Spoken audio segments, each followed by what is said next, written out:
태영은 신분을 망각하고 관아의 담을 넘는다. 윤겸은 맞서 싸울 외지부를 찾아야 한단. 재산을 다 줘도 부족하다며 거절했다. 태영과 그 집안을 모욕한다. 저는 진짜 제가 아닙니다. 3회 태영을 외지부의 길로 이끌어준 성윤겸, 혼례 직전. 제 이름은 옥태영입니다. 구더기는 2년이 지난 지금도 자신을 붙잡으려 용모파기가 곳곳에 붙은 걸 알면서도 죽은 백이와 억울한 막심을 위해 나서서 옥태영이라고 자신의 신분을 밝혔다. 그리고 현감에게 억울함을 고해 백도강의 식솔들을 모두 잡아들이고 그 과정에서 죽은 백이가 자결이 아니라 타살의 정황이 있음을 제거만으로 밝혀낸다. 청수연 양반들은 지방자치기구인 유양소의 힘을 약화시키려 현감이 백도강 일가를 잡아들인 거라 뜻을 모으고 잘못이 있든 없든 이번 싸움에서 이겨야 한다며 의욕을 불태웠다. 그래서 백이의 억울한 죽음을 밝혀줄 증거들이 하나둘 사라지고 막심 또한 양반을 무고죄로 고발했다는 이유로 추포되는데, 사건이 무고로 결론나면 막심은 무고죄가 확실해져 죽음을 면할 수 없는 상황이었다.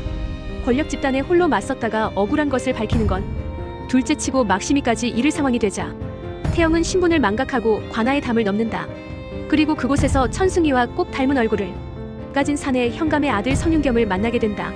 당연히 천승희라 오해해 왜 담을 넘었냐며 구덕이라 부르라니 뭐니 오만 말을 다 했는데 정말 관아에 근무하는 것 같자 태영은 무슨 말을 한 거냐 기겁하며 돌아섰다.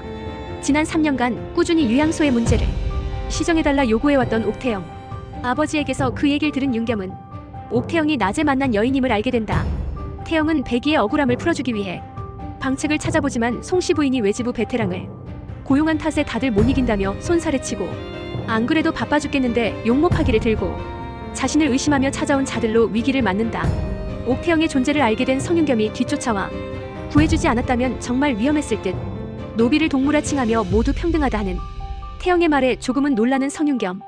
윤겸은 맞서 싸울 외지부를 찾아야 한단. 태영에게 지금 그 억울함을 가장 잘 아는 사람은 태영이 아니냐며 도움의 손길을 내밀었다. 허면 직접 해보지 그러십니까? 외지부. 여인은 사내가 지켜줘야 되는 존재라고 생각했는데 낭자는 사내도 지킬 수 있는 기계가 보이더군요. 낭자라면 반드시 해낼 수 있을 것 같아서 도와주기로 마음먹었습니다. 반드시 해내겠습니다. 그리고 도와주신 대가로 제가 꼭 한번 도련님을 구해드리겠습니다.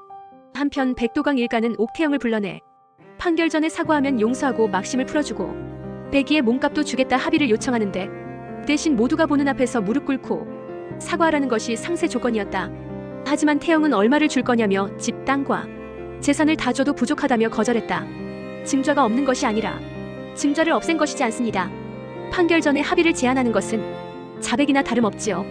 그리고 이렇게 합의를 청하는 것 또한 법률에 어긋난다며 맞섰다. 그날 밤 사건의 진실을 아는 노비가 옥태영을 찾아오는데 자신은 어찌되든 죽을 목숨이라며 잠깐이라도 사람처럼 대해준 태영에게 진실을 알려준다. 백도강이 백이를 쫓아다니는 걸 안송씨 부인이 아들의 마음을 접게 하려 노비를 시켜 백이를 겁탈하는 모습을 보여주려 한 것. 일이 어긋나서 백이가 죽게 됐지만 백이는 죽어가면서 정인에게 다른 사내와 정을 통하는 것을 보이는 것보다는 이대로 죽는 것이 낫다며 숨을 거뒀다 한다. 그래서 태영은 백도강의 일방적인 마음이 아닌 쌍방이었다는 것을 알리는데, 신분과 처지가 다르니 애써 밀어낸 것이겠지요. 백도강은 진실을 알고 눈물을 보이면서도 부모의 죄를 발부할 수는 없다 한다.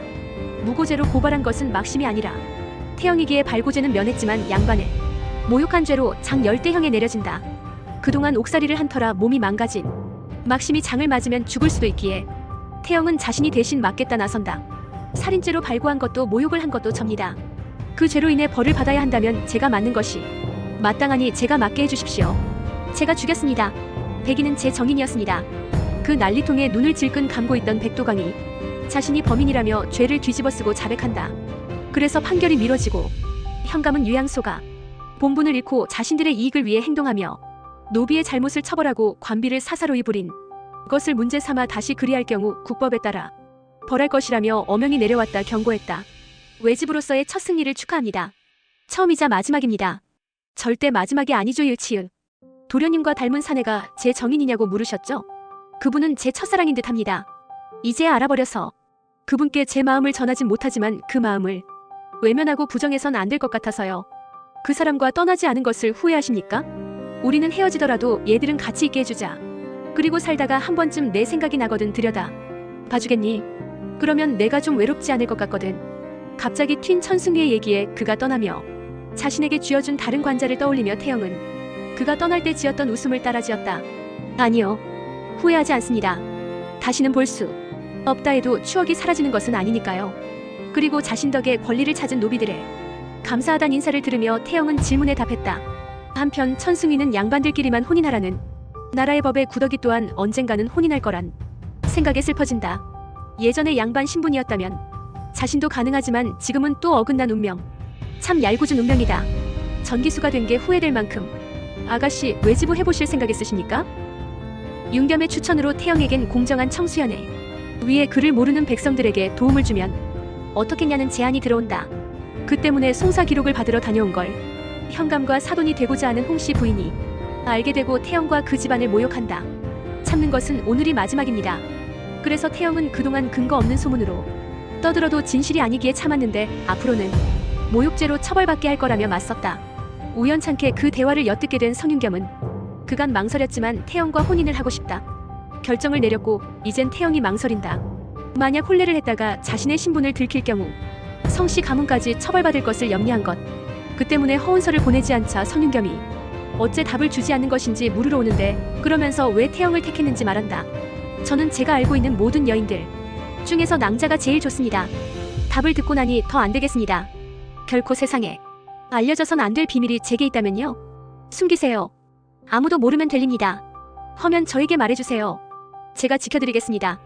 비밀을 간직할 수 없다면 공유하라며 자신이 지켜주겠다는 성윤겸에 만류하면서 진실을 알리려는 태영. 그런데 노비란 신분을 밝히기 직전에 주인이던 소혜가 눈에 들어온다. 저는 진짜 제가 아닙니다. 저는 김낙수 나리의 여식인 소혜 아씨의 몸. 얜 또 어디서 소문 듣고 여기에. 이 영상이 즐거우셨다면 구독과 좋아요로 다음 소식을 놓치지 마세요.